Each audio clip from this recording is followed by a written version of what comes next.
Alright guys, I thought I'd read one more today. Just a quick one. I had to stop because the dryer was going and it was way too loud, so. Trevor and Ty are carpooling to middle school with their soccer friends this morning. Oh, this is from Hopper's perspective. But I'll be taking the bus to 3rd grade, just like I did to 2nd grade. I like riding the school bus. It's higher up than our minivan, so you can see more. And Mrs. Cray, our bus aide, always assigns me to sit near the middle where nothing too loud or terrible goes on. But this year I'm nervous because Quinny's going to be on the bus, and she's not talking to me anymore, and I'm not talking to her. Everything has changed. Everything. After breakfast, Mom walks me to the corner. We stand there and wait for the bus, and for Quinny.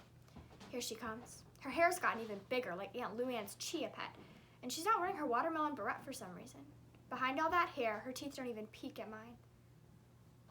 Neither do her eyes. She's got her hands shoved in her pocket, but she keeps taking them out to scratch at a bracelet on her wrist. Now she's right in front of me, close enough to touch. Does she think my new haircut looks awful? Does she miss me even a tiny bit? I'm not brave enough to look at Quinny, so I look at her socks. Her socks are so long that they come all the way up to her knees. Her right sock is green with big orange polka dots. I think they're supposed to be orange slices. Her left sock is green dots, which are apples. One of the apples has a worm coming out of it. The worm is smiling. I'm not sure how long a person can stare at a girl's sock, but I think I might have broken the world record for it. The problem is I don't know what else to do. We're the only kids at the bus stop. Quinny's mom and my mom are busy yakking about contractors and property taxes and class signs. No one seems to care that Quinny and I are not saying a word to each other. Nobody except me.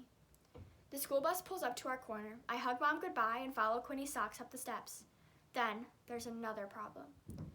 Mrs. Cray on the bus gives us assigned seats, and this year she puts me and Quinny together in a 2-seater near the back. I don't want to sit near the back of the bus.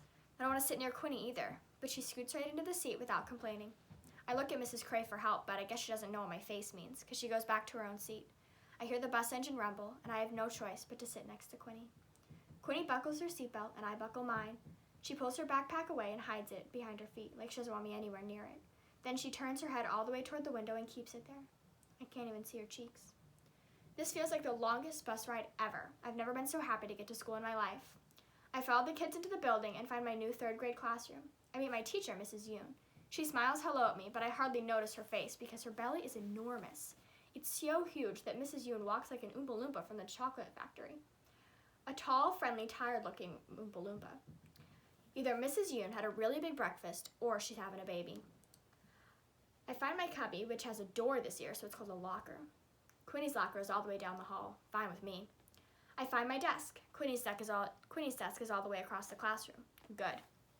We all sit down, and Mrs. Yoon tells us who she is again. Then she makes us go around and introduce our names so the whole class can hear.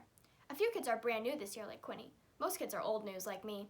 I know almost everybody here, and they know me, so we all know that I don't play with anyone except Owen, and that since he moved away, I just sit and read during recess. Pretty soon, Quinny will find out too, but I don't care, since we're not friends anymore. Then Mrs. Yoon starts talking about school stuff. Before she can get very far, Quinny raises her hand. Mrs. Yoon, there's a baby in your tummy, isn't there? She asks. Why, yes, Eleanor, I was just about to get to that. Everybody, call me Quinny, remember? Hey, can you still tie your shoes? Some of the kids laugh at this. I'm not one of them. Pardon, says Mrs. Yoon. It must be hard for you to bend down and tie your shoes, Quinny says. Can you even see your shoes? Does it hurt? Blurts out a boy. When will the baby be born? Asks another girl. I have a question of my own. Can you feel the baby's heart beating in your belly the same way you can feel your own heart in your chest? But I don't feel comfortable asking it out loud. Are you ready to bring the baby to school? Asks Quinny. I already do, every day, Mrs. Yoon says with a tired smile now. What are you going to name it? Asks another girl. You should name it Victoria if it's a girl, says Victoria. My dog's name is Brutus, says a boy. My gerbil's name is Sweet Potato, says a girl. My chicken's name was Freya. I hear the sadness in her voice, Freya. For a second, I feel it too. We worked so hard to catch that chicken, and we came so close. All right, that's enough, Mrs. Yoon chuckles. The baby will be born later this year, and we don't have a name picked out yet. Let's move on.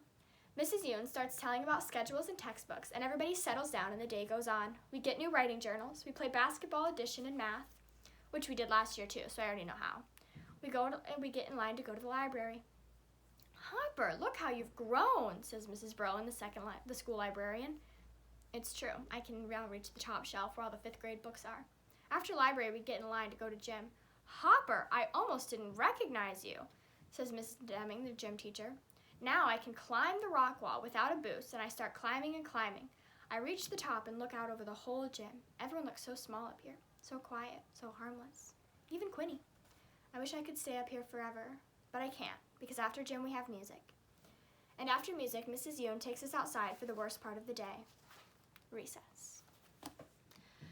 Whew, well, I don't know if we're going to finish this book before you guys go on break, but if we don't, I'll make some more videos and you guys can finish it because we are so close. Oh, or maybe Mrs. Yoon will read it to you. I don't know, but hope you guys are liking it.